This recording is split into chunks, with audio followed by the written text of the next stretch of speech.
خاموش کروا دیا تھا اور میں بھی خاموش ہو گئی تھی کیونکہ اگر مزید کچھ کہتی تو میری ماں میری پٹائی کر دیتی۔ پھر میں نے بھی کالج کے بعد پڑھائی کا سلسلہ ختم کر دیا تھا اور گھر میں بیٹھ کر اب رسالے اور ناولز پڑھنے لگی تھی۔ اب میں کسی امیر شہزادے کے خیالوں میں کھوئی رہتی۔ مجھے ایسا لگنے لگا تھا جیسے میرے لیے بہت ہی امیر کبیر شخص کا رشتہ آئے گا، میں کسی عام گھر میں بیاہ کر کبھی نہیں جاؤں گی۔ میرے لیے جو بھی رشتہ آتا عام سے گھر کا تو میں فوراً ہی انکار کر دیتی۔ امی میری اس عادت سے بہت تنگ آ گئی تھی اور وہ ہمیشہ مجھے یہی بات کہتی کہ انسان کو اپنی اوقات کبھی نہیں بھولنی چاہیے۔ تمہارا باپ ایک مزدور آدمی ہے مگر تمہارے نخرے تو آسمان کو چھو رہی ہیں۔ میں امی کی باتوں کو ایک کان سے سن کر دوسرے کان سے نکال دیا کرتی تھی۔ انہی دنوں رشتے والی آنٹی نے امی کو ایک رشتے کے بارے میں بتایا۔ لڑکا لندن میں کام کرتا تھا اور اس کے خاندان میں صرف اس کا باپ ہی ہے۔ یہ رشتہ ہر طرح سے معقول تھا مگر امی کو یہ بات کھٹک رہی تھی کہ لڑکا پاکستان سے باہر ہے، نہ جانے وہ واپس کب آئے، تو کیا تم اس کی غیر موجودگی میں گھر میں اکیلی رہو گی؟ وہ ماں تھی، ان کے دل میں بہت سارے سوالات تھے۔ وہ ہر پہلو سے اس رشتے پر غور کر رہی تھی اور ان کا کہنا تھا کہ اکثر جو لڑکے ملک سے باہر رہتے ہیں وہ بیویوں کو ماں باپ کے گھر کمانے کے لیے چھوڑ کر چلے جاتے ہیں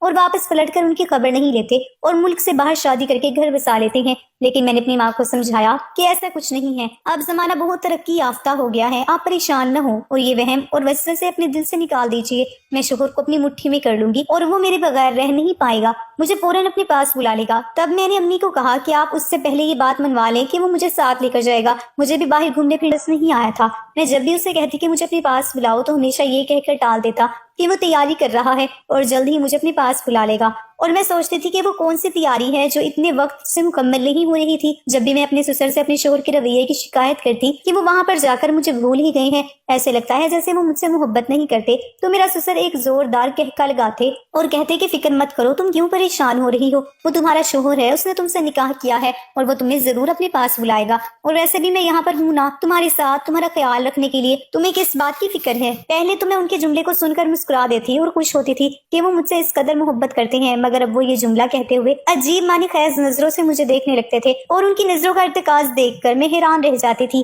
اور پھر شرمندہ ہوتے ہوئے اپنے وجود پر اپنے دوپٹے کو درست کرنے لگ جاتی تھی، اور میری اس حرکت پر وہ پھر سے زوردار کہکا لگا کر ہنس پڑتے تھے۔ کبھی کبھی وہ مجھے اتنی عجیب باتیں کرتے تھے جو مجھے سمجھ نہیں آتی تھی، کبھی کبھی وہ بہانے سے مجھے پکڑ کر خود سے لگا لیتے اور مجھے دلاسا دیتے کہ سب ٹھیک ہو جائے گا، میں تمہارے شوہر سے بات کروں گا اور جلد ہی وہ تمہیں آ کر لے جائے گا۔ یہ کہتے ہوئے ان کا ہاتھ کوہنی سے میری بازوؤں سے ہو کر میری کمر کو سہلانے لگتے تھے اور میں کبھی کبھی اس لمس کو محسوس نہیں کرتی تھی اور کبھی کبھی مجھ پر عجیب سی مدہوشی طاری ہونے لگتی تھی۔ وہ میرے ساتھ گھنٹوں باتیں کرتے رہتے تھے کیونکہ میں بھی گھر میں ہی ہوتی تھی، میری اور کوئی سرگرمی نہیں تھی، اس لیے میرا زیادہ تر وقت اپنے سسر کے ساتھ ہی گزرتا تھا۔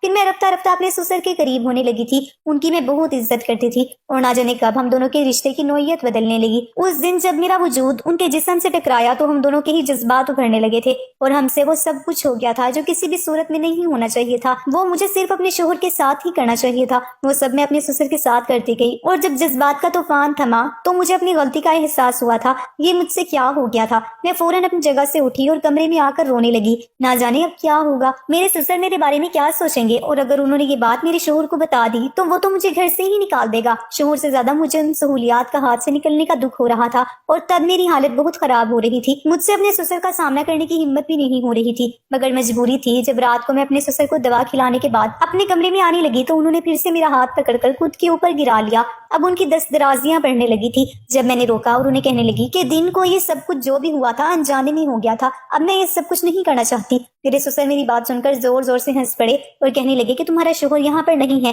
ایسے میں اگر میں تمہاری خواہش کو پورا کر دوں تو اس میں کیا برا ہے۔ میں دل ہی دل میں خود بھی خوش ہو رہی تھی، میرے سسر اپنی عمر سے کافی کم لگتے تھے اور دیکھنے میں بھی کافی زیادہ ہینڈسم لگتے تھے، اور اس عمر میں بھی وہ بے پناہ طاقت رکھتے تھے۔ میرے شوہر سے بھی زیادہ انہوں نے ہی مجھے پیار دیا تھا اور میں اس پیار میں بہتی چلی گئی اور یہ بھی بھول گئی تھی کہ میں اپنے شوہر کی امانت ہوں، مجھے ان کی غیر موجودگی میں یہ سب نہیں کرنا چاہیے تھا، مگر میرے لیے جذبات پر قابو رکھنا بہت مشکل ہو گیا تھا، اس لیے میں اپنے شوہر سے اپنی خواہشات کی تکمیل کرنے لگی تھی۔ اب ہم دونوں سسر بہو کے بجائے میاں بیوی کی طرح رہنے لگے تھے اور اکثر رات کو میں ان کے پاس وقت گزارنے کے بعد اپنے کمرے میں جایا کرتی تھی، اور مجھے ان کی عادت اتنی ہو گئی تھی کہ میں جب تک ان کے ساتھ وقت نہ گزارتی تھی تو مجھے چین نہ آتا تھا۔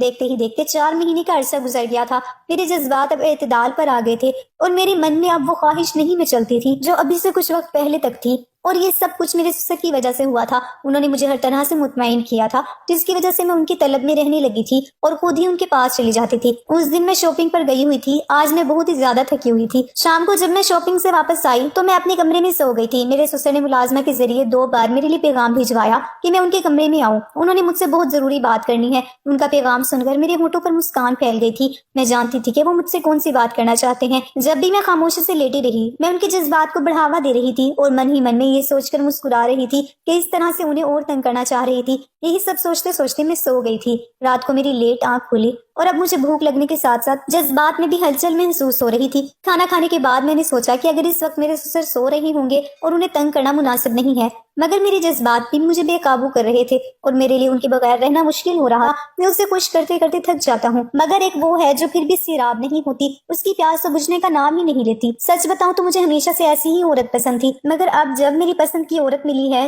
تو اب مجھ میں دم نہیں رہا. جب اب آپ میرے شوہر کا زوردار کہکا گونجا اور وہ کہنے لگا کہ میں تو یہ شادی آپ کے لیے ہی کر چکا ہوں، ورنہ مجھے کیا ضرورت تھی. میں تو ملائکہ کے ساتھ بہت خوش ہوں اور آپ کی تنہائی تو مجھے ستاتی تھی. اس طرح سے تو کوئی غریب سے غریب لڑکی بھی آپ کی عمر کی وجہ سے آپ کے ساتھ رشتہ جوڑنے پر کبھی بھی راضی نہ ہوتی. تبھی مجھے اس شادی کا ناٹک کرنا پڑا. میں جانتا تھا کہ آپ کو عورتوں کو پھنسانے میں بہت ہی زیادہ مہارت حاصل ہے اور آپ اس بے وقوف لڑکی کو بھی پھنسا ہی لیں گے. پیسے کی چمک دکھا کر کچھ بھی اس سے کروایا جا سکتا ہے. میرا اندازہ تھا کہ آپ اس کے ساتھ اپنا وقت اچھا گزار لیں گے اور دیکھیں نکاح تو میں نے کیا اس کے ساتھ، مگر بیوی ہونے کے مزے وہ آپ سے وصول کر رہی ہے اور اس کے ساتھ ساتھ وہ آپ کی خدمت بھی کر رہی ہے. یہ سب سن کر میرے پاؤں کے نیچے سے زمین ہی نکل گئی تھی. میں دونوں ہاتھوں میں سر تھام کر رہ گئی تھی. کتنی دیر میں زمین پر بیٹھی رہی تھی اور پھر بمشکل میں اپنی جگہ سے اٹھی اور جب اپنے کمرے میں آئی تو میں بستر پر گر گئی تھی. میں یہ سوچ کر پاگل ہو رہی تھی کہ میرے شوہر اور سسر نے مجھے اتنا بڑا دھوکہ دیا تھا. میرا شوہر شادی شدہ تھا اور اس نے محض اپنے باپ کے لیے مجھ سے شادی کی تھی، اس کی تنہائی کو دور کرنے کے لیے. اب تو مجھے خود سے گھن آ رہی تھی کہ میں بھی جذبات میں اس قدر اندھی ہو گئی تھی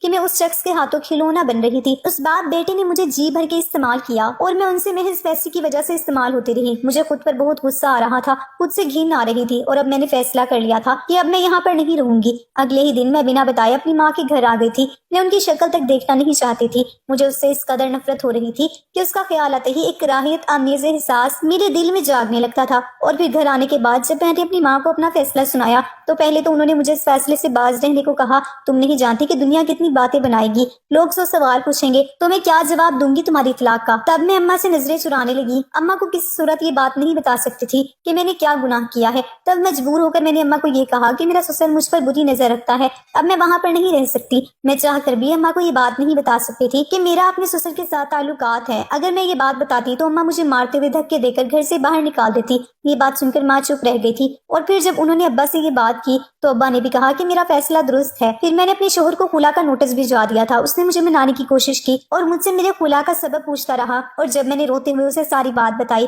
تو وہ یہ سن کر خاموش ہو گیا. کہنے لگا کہ میں تم سے معافی چاہتا ہوں، مجھے تمہارے جذبات سے نہیں کھیلنا چاہیے تھا، تمہارے ساتھ ایسا نہیں کرنا چاہیے تھا، مگر میں مجبور تھا. مجھے میرے باپ کی تنہائی ستاتی تھی اور مجھے بیوی کی ضرورت بھی نہیں تھی. میں ملائکہ سے 5 سال پہلے ہی شادی کر چکا ہوں. میرا ایک بیٹا بھی ہے اور میں اس کے ساتھ بہت خوش تھا. مجھے اپنے پاپا کی وجہ سے مجبور ہو کر یہ کام کرنا پڑا تھا. وہ اپنی مجبوریوں کی داستان سنا رہا تھا اور میری آنکھوں سے آنسو بہ رہے تھے. بے پناہ دولت کی ہوس میں اپنے آپ کو برباد کر چکی تھی. اس کے بعد اتنا وقت لگا تھا مجھے خود کو سنبھالنے میں اور پھر آہستہ آہستہ میں زندگی کی جانب واپس لوٹ آئی تھی. مگر یہ زخم شاید ہمیشہ میرے ساتھ رہنا تھا اور اب میری نکاح کے لیے ترجیح دولت کی بجائے اچھا انسان تھا، کیونکہ جو غلطی میں ایک بار کر چکی تھی اس نے مجھے عمر بھر کا سبق سکھایا تھا. مجھے حیرت اپنے شوہر پر ہو رہی تھی کہ نکاح میں ہوتے ہوئے اپنی بیوی کو اپنے باپ کے سامنے خود پیش کر رہا تھا. میں یہ نہیں کہتی کہ میں کوئی پارسا ہوں اور کوئی نیک عورت ہوں، مگر میں اتنا ضرور چاہتی تھی کہ اگر میرا شوہر میرے ساتھ رہتا تو کبھی بھی اپنے سسر کی طرف متوجہ نہ ہوتی، کیونکہ کچھ مہینوں کی نئی نویلی دلہن کو چھوڑ کر میرا شوہر پردیس میں تھا. آخر میرے بھی جذبات تھے اور ایک شادی شدہ عورت ہو کر میں پھر قابو نہیں پا سکتی تھی اور اسی وجہ سے میں بہک گئی تھی. اب میں ہر وقت اپنے رب سے معافی مانگتی ہوں. میں جانتی ہوں کہ مجھ سے گناہ کبیرہ ہوا ہے اور زنا کرنا بہت بڑا گناہ ہے. اسی کے نکاح میں ہوتے ہوئے کسی اور کے ساتھ تعلقات قائم کرنا بہت بڑا گناہ ہے. لیکن سوال یہ ہے کہ جس کے ساتھ میرا نکاح ہوا تھا، جب اس نے نکاح ہی اسی لیے کیا تھا کہ وہ مجھے اپنی نہیں اپنے باپ کے لیے شادی کر کے لایا ہو، تو اس میں غلطی کس کی تھی؟ میری یا میرے شوہر کی یا میرے سسر کی؟ جب ایک انسان اکیلے گھر میں ایک مرد کے ساتھ رہتا ہے تو کبھی نہ کبھی ایسی غلطیاں، ایسے گناہ سرزد ہو ہی جاتے ہیں جن کی وجہ سے عمر بھر کا پچھتاوا بن جاتا ہے.